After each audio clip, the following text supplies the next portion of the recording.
बंधु माने मो आज आपणको एपरी खबर देबाकु जाउछि जहा आपणको खुशी रे नाचिबाकु बाध्य करिवो। आपणको पई आज कोनोसी साधारण दिन नुहे। ଏହା ଏପରି ଏକ ମୁହୂର୍ତ୍ତ ଯେତେବେଳେ ବ୍ରହ୍ମାଣ୍ଡର ପ୍ରତ୍ୟେକ କୋଣରୁ ଦେବାଦେବୀ ମାନେ ଆପଣଙ୍କ ଘର ଆଡ଼କୁ ଦୃଷ୍ଟି ଦେଉଛନ୍ତି।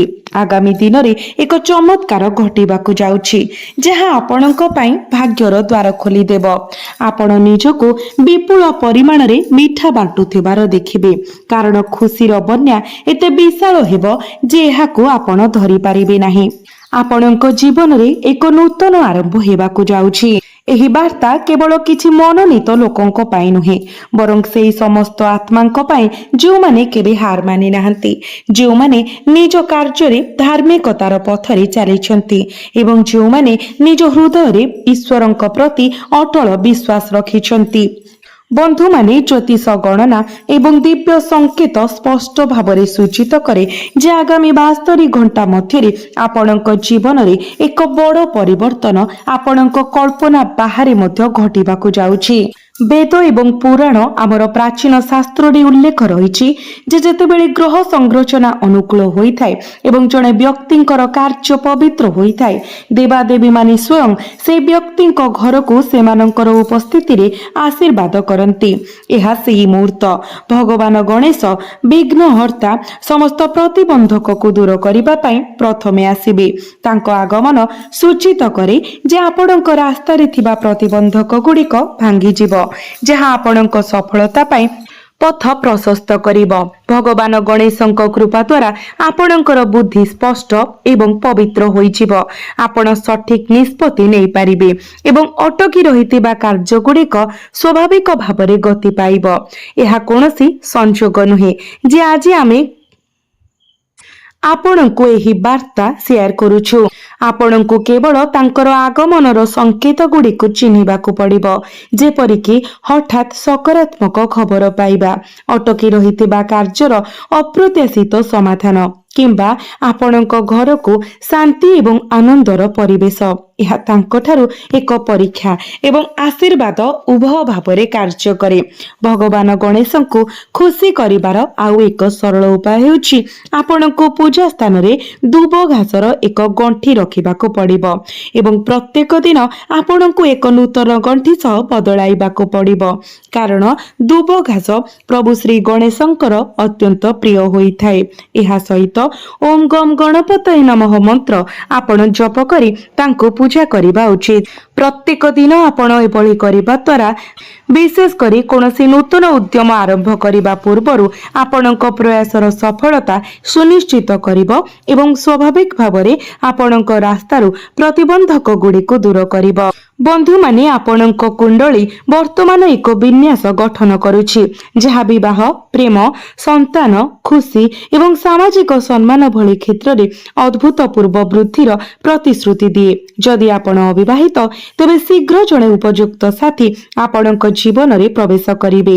एपरि जड़े जहांक सहित आपण केवल भौतिक सुख नुहे बरं एक गभीर आध्यात्मिक संपर्क मध्य बांटिबे। जदि आपण विवाहित तेबे आपणकर वैवाहिक बंधन एते मधुर होइजिबो जे पारस्परिक आकर्षण गभीर हेबो एवं पूर्व मतभेद स्वाभाविक भावरे दूर होइजिबो। पारिवारिक द्वंद्व समाधान हेबो। आपणकर पिला माने आज्ञाकारी एवं मेधावी हेबे एवं समाज रे आपणकर प्रतिष्ठा वृद्धि पाइबो। आगामी 4 दिन मध्य माँ लक्ष्मी आपणक घरे बास करिवे। यह कोनोसी साधारण लाभ हेबो नाही। यह एपरि एक धन जहा केवल आपणकर बैंक बैलेंस को वृद्धि करिबो नाही, बरं आपणक मनरे संतोष मध्य आनी देबो।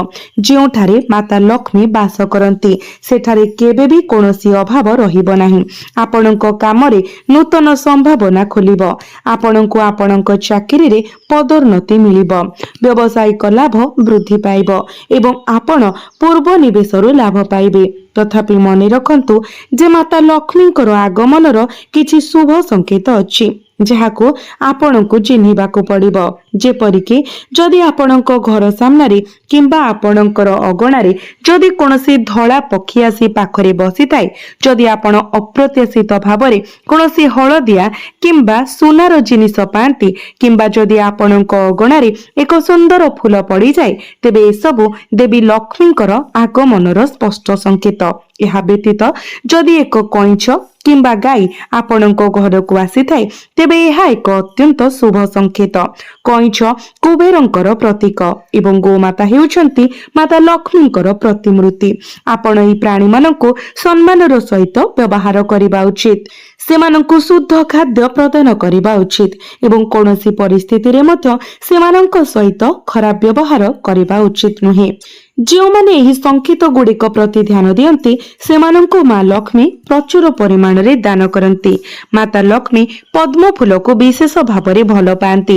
ତେଣୁ ଯଦି ସମ୍ଭବ ହୁଏ, ତେବେ ଆପଣଙ୍କ ପୂଜାରେ ଏକ ପଦ୍ମ ଫୁଲ ସାମିଲ କରନ୍ତୁ। ଏହା ସହିତ ଓମ୍ ଶ୍ରୀମ୍ ହ୍ରୀମ୍ କ୍ଲିମ୍ ମହାଲକ୍ଷ୍ମୀ ନମଃ ମନ୍ତ୍ରକୁ 108 ଥର ଜପ କରିବା ଦ୍ୱାରା ମାତା ଲକ୍ଷ୍ମୀ ଶୀଘ୍ର ପ୍ରସନ୍ନ ହୁଅନ୍ତି ଏବଂ ଅପାର ଧନ ଏବଂ ସମୃଦ୍ଧି ଆଣିଥାନ୍ତି। ବନ୍ଧୁମାନେ, ବର୍ତ୍ତମାନ ରାଜନୀତି, ପ୍ରଶାସନ କିମ୍ବା ପରିଚାଳନାରେ ଥିବା ଲୋକଙ୍କ ପାଇଁ ଅତ୍ୟନ୍ତ ଲାଭଦାୟକ ସମୟ, କାରଣ ସେମାନଙ୍କୁ ହଠାତ୍ ଗୁରୁତ୍ୱପୂର୍ଣ୍ଣ ଦାୟିତ୍ୱ ପ୍ରଦାନ କରାଯାଇପାରେ ଏବଂ ବଡ଼ ସମ୍ମାନ ମିଳିପାରେ। ଏହି ଗ୍ରହ ସଂଯୋଜନର ପ୍ରଭାବ କେବଳ 4 ଦିନ ପାଇଁ ନୁହେଁ, ପ୍ରାୟ 2 ମାସ ପାଇଁ ରହିବ। ତଥାପି ଏହି ନିର୍ଦ୍ଦିଷ୍ଟ 4 ଦିନ ମଧ୍ୟରେ ଏହାର ତୀବ୍ରତା ଅନୁଭବ ହେବ। ତେଣୁ ଆପଣ ସମସ୍ତେ ଏହି ସୁଯୋଗର ସର୍ବାଧିକ ଉପଯୋଗ କରିବା ଉଚିତ। ତଥାପି ସତର୍କ ରୁହନ୍ତୁ, କାରଣ ଏହି ଶୁଭ ସମୟରେ କିଛି ଭୁଲ ମହଙ୍ଗା ସାବ୍ୟସ୍ତ ହୋଇପାରେ। ସବୁଠାରୁ ବଡ଼ ଭୁଲ ହେବ ଏହି ସୁଯୋଗକୁ ହାଲୁକା ଭାବରେ ନେବା କିମ୍ବା ଅନ୍ୟମାନଙ୍କ କଥାରେ ପ୍ରଭାବିତ ହୋଇ ଆପଣଙ୍କର ବିଶ୍ୱାସ ହରାଇବା। ଆଗାମୀ 4 ଦିନରେ କେହି ଆପଣଙ୍କୁ ନିରାଶ କିମ୍ବା ନିରୁତ୍ସାହିତ କରିବାକୁ ଚେଷ୍ଟା କରିପାରନ୍ତି। ଆପଣ ଭୁଲ ପରାମର୍ଶ ପାଇପାରନ୍ତି କିମ୍ବା କେହି ଚିନ୍ତା ନ କରି ଆପଣଙ୍କ ଟଙ୍କା କିମ୍ବା ସମ୍ବଳ ଉଦ୍ଧାର କରିବାକୁ କହିପାରନ୍ତି। ମୁଁ ସ୍ପଷ୍ଟ ଭାବରେ କହିବାକୁ ଚାହେଁ, ଆପଣଙ୍କ କାର୍, ବାଇକ୍, ଅଳଙ୍କାର କିମ୍ବା ଗୁରୁତ୍ୱପୂର୍ଣ୍ଣ କାଗଜପତ୍ର କାହାକୁ ଉଦ୍ଧାର ଦିଅନ୍ତୁ ନାହିଁ। ସେମାନେ ଆପଣଙ୍କର ଯେତେ ନିକଟତର ହୁଅନ୍ତୁ ନା କାହିଁକି। ଏହି ଦିବ୍ୟ ଶକ୍ତିର ଆଗମନର ସମୟ। ଯଦି ଆପଣ ଅଜାଣତରେ ଆପଣଙ୍କ ସମ୍ପତ୍ତି ହରାଇବେ କିମ୍ବା ଏବେ କାହାର ପ୍ରତାରଣାର ଶିକାର ହେବେ, ତେବେ ସୁଯୋଗ ଚାଲିଯିବ। ଏହା ବ୍ୟତୀତ କୌଣସି ବିବାଦ କିମ୍ବା କଳହରେ ପଡ଼ିବା ଠାରୁ ଦୂରେଇ ରୁହନ୍ତୁ। ଏହି 4 ଦିନ ମଧ୍ୟରେ ଆପଣଙ୍କର ବାଣୀ ଉପରେ ବିଶେଷ ନିୟନ୍ତ୍ରଣ ରଖନ୍ତୁ, କାରଣ ଏହି ସମୟରେ ଶକ୍ତି ବହୁତ ସୂକ୍ଷ୍ମ ଏବଂ କଠୋର ଶବ୍ଦ ଏହାକୁ ବାଧା ଦେଇପାରେ କିମ୍ବା ନଷ୍ଟ କରିପାରେ। ତେଣୁ ଯଥାସମ୍ଭବ ଶାନ୍ତ ରୁହନ୍ତୁ, ଧୈର୍ଯ୍ୟବାନ ରୁହନ୍ତୁ ଏବଂ ଯେକୌଣସି ଅପ୍ରତ୍ୟାଶିତ ଘଟଣାକୁ ଈଶ୍ୱରଙ୍କର ଇଚ୍ଛା ଭାବରେ ଗ୍ରହଣ କରନ୍ତୁ। ଏହା ସହିତ ନିଶ୍ଚିତ କରନ୍ତୁ ଯେ ଆପଣ କାହା ପ୍ରତି ଈର୍ଷା କିମ୍ବା ଘୃଣାର ଭାବନା ରଖୁନାହାନ୍ତି, କାରଣ ଏପରି ଭାବନା ମା ଲକ୍ଷ୍ମୀଙ୍କୁ ଅସନ୍ତୁଷ୍ଟ କରେ। ବନ୍ଧୁମାନେ, ଏବେ ସବୁଠାରୁ ରୋମାଞ୍ଚକର କଥା ହେଉଛି ଆଗାମୀ 72 ଘଣ୍ଟା ମଧ୍ୟରେ ଆପଣଙ୍କ ଜୀବନରେ ଘଟୁଥିବା 3ଟି ପ୍ରମୁଖ ଘଟଣା। ସେଗୁଡ଼ିକ ବିଷୟରେ ଶୁଣି ଆପଣଙ୍କର ନିଦ ହଜିଯିବ, କିନ୍ତୁ ତାହା ଆନନ୍ଦ ରହିବ। ପ୍ରଥମ ଘଟଣାରେ ଆପଣ କଳ୍ପନା କରିଥିବା ଅପେକ୍ଷା ବହୁତ ଅଧିକ ଆର୍ଥିକ ଲାଭ ସାମିଲ ଅଛି। ଏହା ପୁରୁଣା ବକେୟା ପାଉଣାର ପୁନରୁଦ୍ଧାର, ଏକ ଅପ୍ରତ୍ୟାଶିତ ବୋନସ୍, ଏକ ନୂତନ ଚାକିରି କିମ୍ବା ପଦୋନ୍ନତି, ଏକ ବ୍ୟବସାୟିକ ଚୁକ୍ତି କିମ୍ବା ଏକ ସୁଯୋଗ ଯାହା ଆପଣଙ୍କୁ କୋଟିପତି ହେବାର ପଥ ଦେଇଥାଏ। ଏହି ସମ୍ପତ୍ତି ଏତେ ଅପ୍ରତ୍ୟାଶିତ ଭାବରେ ଆସିବ ଯେ ଆପଣ ଭାବିପାରନ୍ତି ଯେ ଏହା ଏକ ସ୍ୱପ୍ନ, କିନ୍ତୁ ତାହା ନୁହେଁ। ଏହା ଆପଣଙ୍କର ପୂର୍ବ ଭଲ କାମର ଫଳ ଶେଷରେ ପାଚି ଆପଣଙ୍କ ପାଖରେ ପହଞ୍ଚିବ। ଦ୍ୱିତୀୟ ଘଟଣା ଆପଣଙ୍କ ପରିବାର ପାଇଁ ବହୁତ ଶୁଭ ଖବର ଆଣିଥାଏ, ଯେପରିକି ଆପଣଙ୍କ ସନ୍ତାନମାନଙ୍କର ସଫଳତା। ପରିବାରର ଯେଉଁ ସଦସ୍ୟଙ୍କର ବିବାହ ହୋଇପାରୁନଥିଲା, ତାଙ୍କର ବିବାହରେ ଚୂଡ଼ାନ୍ତ ହେବା, ପରିବାରରେ ନୂତନ ସଦସ୍ୟର ଆଗମନ କିମ୍ବା ଏକ ପୁରୁଣା ଭୁଲ ବୁଝାମଣାର ସମାଧାନ ଯାହା ସମଗ୍ର ପରିବାରକୁ ଏକତ୍ର କରିବ। ଏହି ଖବର ପରିବାରର ପ୍ରତ୍ୟେକ ସଦସ୍ୟଙ୍କ ମୁହଁରେ ହସ ଆଣିଦେବ ଏବଂ ଆପଣଙ୍କ ପାରସ୍ପରିକ ବନ୍ଧନକୁ ମଜବୁତ କରିବ। तृतीय एवं सबुठारु आश्चर्यजनक घटना हेउछि जे आपण आत्मविश्वास एवं आंतरिक शक्तिर एक उष्मता अनुभव करिवे जहा आपणको जे कोनोसी चैलेंज को परास्त करबाको सशक्त करिवो। आपण अनुभव करिवे जे आपण एबे सेही कार्य गुडी को पूर्ण करि परिबे जहा पूर्वरु असंभव मन हेउथुला। आपणकर मनोबल एते उच्च हेबो जे आपण बिना द्विधारे प्रमुख निष्पत्ति नै पारिबे। एकत्र एई तीनोटी घटना आपणक जीवनर दिगको संपूर्ण परिवर्तन करिवो। सेथिपाई मु कहूछि जे आपण मिठा बांटिबाको बाध्य हेबे। आनंद एते बेसी हेबो जे आपण एहाको नियंत्रण करि पारिबे नाही। पड़ोशी संपर्कीय एवं बंधु समस्ते आपणको अभिनंदन जणाइबे एवं आपणकर प्रगति रे प्रेरणा पाइबे। खुशीर एक लहरी एते विशाल हेबो जे आपणक घरे ढोल बाजिबो, लोक माने नाचिबाको लागिबे एवं समग्र पड़ोशी ए उत्सवर आनंद रे शामिल हेबे। मु प्रायतः कहे जे जेतेबेले आमे तांकु डाकिबु नाही सेतेबेले परमेश्वर आसीबो। तरबरिया हुअन्तु नाही। सठिक समय निष्पत्ति नेबा अत्यंत गुरुत्वपूर्ण। यह सहित प्रेम संपर्क द्रुत परिवर्तन रे गति करि पारे। कथावार्ता अप्रत्याशित भाव आरंभ होई पारे किंबा पूर्वरु थिबा संपर्क नूतन गति पाई पारे। विवाहित व्यक्ति माने सेमानंक जीवन साथी सहित यात्रा करिवार किंबा स्वतः स्फूर्त योजना करिवार सुजोग पाई पारंती। अविवाहित माने सामाजिक गणमाध्यम माध्यमरे किंबा यात्रा समय कहा सहित एक भाव प्रवण संपर्क स्थापन करि पारंती। आज संपर्क शीघ्र गभीर होई पारे। बंधु माने गाड़ी चलाइबा समय टिके सतर्कता अवलंबन करंतु।